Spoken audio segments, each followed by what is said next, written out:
Bien, buenos días de nuevo. Voy a tratar de ser muy sintético y lanzar algunos mensajes, algunos titulares para provocar cierto debate, en algunos casos intentando ser provocador también para generar sus reacciones. Tratando de responder a esta pregunta que hemos planteado de si podemos coexistir en el espacio soviético, al menos si podemos coexistir sin demasiados sobresaltos, necesitamos al menos unos ciertos consensos mínimos entre la Unión Europea y Rusia, que en Ucrania han saltado por los aires y estamos en la búsqueda de unas nuevas reglas de juego, unos nuevos consensos mínimos para articular nuestra relación, y además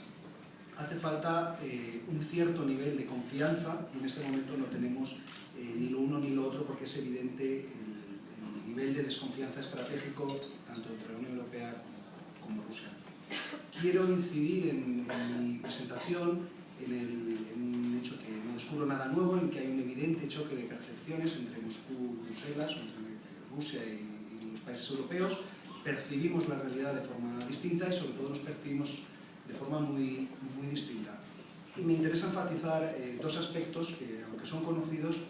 creo que no es asumido generalmente en la Unión Europea y particularmente en España, la profundidad del decalaje y del desequilibrio que hay en estas percepciones mutuas. En primer lugar, la Unión Europea en el Kremlin, aunque de acuerdo con lo que comentaba Félix, no es percibida la posibilidad de que la Unión Europea proyecte fuerza militar en el espacio postsoviético, y eso obviamente da ventajas a Rusia claramente en el contencioso ucraniano y en otros, pero sí percibe la Unión Europea como un riesgo geopolítico. La Unión Europea no piensa en términos de áreas de influencia, como nos comentaba en la mesa anterior Ulrich, pero el Kremlin sí percibe que hay un juego de suma cero y los países que no estén en la Unión Euroasiática en breve estarán en el ámbito de influencia europea y Moscú perderá ese control sobre ellos. El problema aquí para la Unión Europea, también como comentaba antes Ulrich, es que la Unión Europea, digámoslo así, atrae a su pesar. Es decir, el nivel de interés sobre la cuestión ucraniana era escaso, pero es la propia voluntad de una parte muy mayoritaria de la ciudadanía ucraniana lo que obliga finalmente a Bruselas a replantear su interés y su intervención en Ucrania. Y una segunda percepción que me parece importante, y aquí sí que el Kremlin lo percibe como una amenaza a la Unión Europea desde un punto de vista existencial de la estructura de poder que hay hoy día en Rusia. Es decir, el sistema implantado por el presidente Putin, conocido como la vertical de poder, es percibido como una amenaza en la expansión de los valores europeos de democracia y seguridad jurídica a esa estructura de poder establecida por Putin, que conviene recordar, porque en mi opinión tienen una importancia crucial, las manifestaciones de Moscú de diciembre de 2011, llamémoslo así, síndrome de Balatnaya para Putin, la idea de que una revolución de colores o una protesta masiva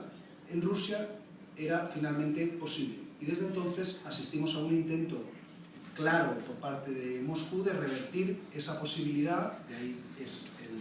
viene el eje, el énfasis en esta revolución conservadora, y tratar de hacer frente a cualquier posibilidad, tanto en Rusia como en su vecindario inmediato. Por eso todas las ONGs que reciban una mínima subvención del exterior se han convertido en Rusia en agentes extranjeros, en una quinta columna. Para los que no lo sepan, hay un nuevo concepto circulando también en Rusia. Ya no hay solo quinta columna, también hay sexta columna. La sexta columna son aquellos miembros del establishment que tienen intereses en Europa y en consecuencia no están interesados en una ruptura de las relaciones normales, particularmente en el ámbito económico. También están ahora bajo sospecha. Y una idea que está muy, yo creo, establecida en el pensamiento estratégico del establishment ruso es la idea de que Occidente finalmente quiere quebrar la soberanía rusa y apropiarse de buena parte de los recursos de Rusia. Y esto lo vemos, es una idea que se repite sistemáticamente en los discursos, la narrativa que emana del Kremlin, y a cualquiera que esté interesado le recomiendo que revise el discurso de Putin de celebración de victoria en marzo de 2012 en la Plaza Roja de Moscú, después, 3 meses después de estas protestas a las que hacía mención, en los que en 3-4 minutos Putin sintetiza todas estas visiones y deja muy claro estos principios y esta percepción de Occidente en general, Unión Europea y Estados Unidos, como amenaza existencial para su régimen y para Rusia. En Ucrania han convergido estos procesos y estas percepciones y marca por ello, representa claramente un punto de inflexión en nuestra relación con Rusia. Por mucho que haya voces en la Unión Europea, sobre todo el sector de negocios interesados en volver al business as usual, no parece demasiado factible. Tenemos que encontrar nuevos consensos y nuevas reglas. Y las reglas han saltado por los aires porque los principios que han regido en Europa, también lo comentaba antes Ulrich, desde el final de la Segunda Guerra Mundial, no se han respetado. Sintetizados, digámoslo así, en el Acta de Helsinki, acordada en su día por el bloque occidental y por la Unión Soviética. Bueno, si alguno repasa esos principios, podemos aceptar, incluso aquellos que tengan simpatía por el Kremlin, podrían aceptar que el Kremlin está en este momento violando la mayor parte de ellos en Ucrania, claramente en Crimea. Porque, y una cuestión muy importante es la de la soberanía, la idea de soberanía en Occidente, y no solo en Occidente, en el conjunto de la sociedad internacional, lo entendemos como una condición inherente a la condición estatal, es decir, cualquier Estado que forme parte de Naciones Unidas es en consecuencia soberano, que sea después más o menos poderoso. En Moscú cada vez prevalece una percepción de que la soberanía es un privilegio de unos determinados actores de la sociedad internacional, fundamentalmente de las grandes potencias, entre las que nos encuentra Ucrania, y digamos, es un privilegio exclusivamente de ellos, y de ahí la idea de las áreas de influencia. La idea de que hay que tener nuevas reglas y principios es porque Moscú está rediseñando o replanteando o tratando de usar torticeramente, espero que no sea muy difícil de traducir esa palabra, principios ya muy establecidos. En la nueva doctrina de seguridad lanzada en la época de Medvedev y nuevo concepto de política exterior, se habla de la protección de los compatriotas allá donde estén, y ahí deriva el principio que ahora Moscú asume como tal, de allá donde están mis ciudadanos estoy en mi derecho, pero no tenemos claro quiénes son esos compatriotas.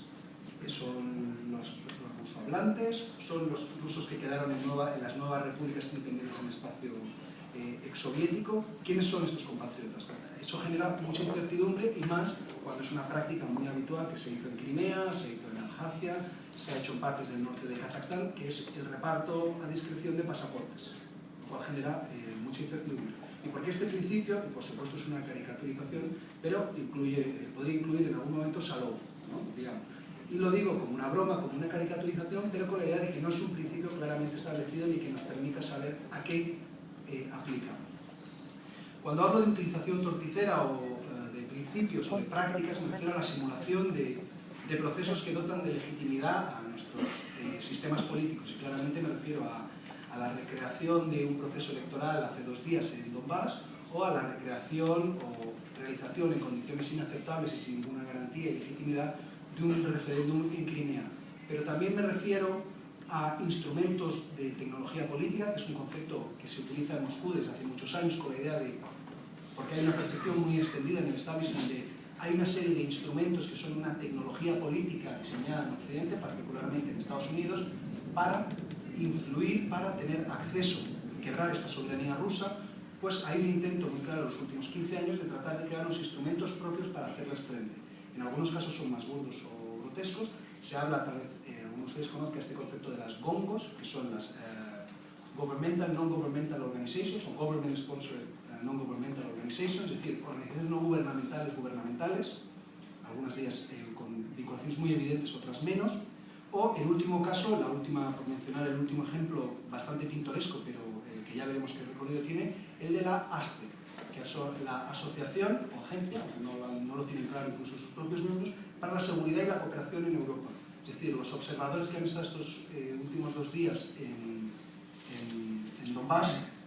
decían pertenecer a esta nueva organización que pretende ser una alternativa a la OSCE, integrada por Estados. Con esta presentación, y ya voy concluyendo, la idea no es demonizar o caricaturizar a Putin como una especie de supervillano, aunque es cierto que tiene un nivel de control del poder ejecutivo y de legitimidad en sus manos muy amplio, pero sí creo que es necesario comprender en su totalidad el pensamiento político y sobre todo las percepciones que hay en Moscú para que podamos articular una respuesta, podamos articular nuestra reacción, nuestra estrategia, que obviamente no la tenemos, en función de esta realidad. Es una cuestión de la máxima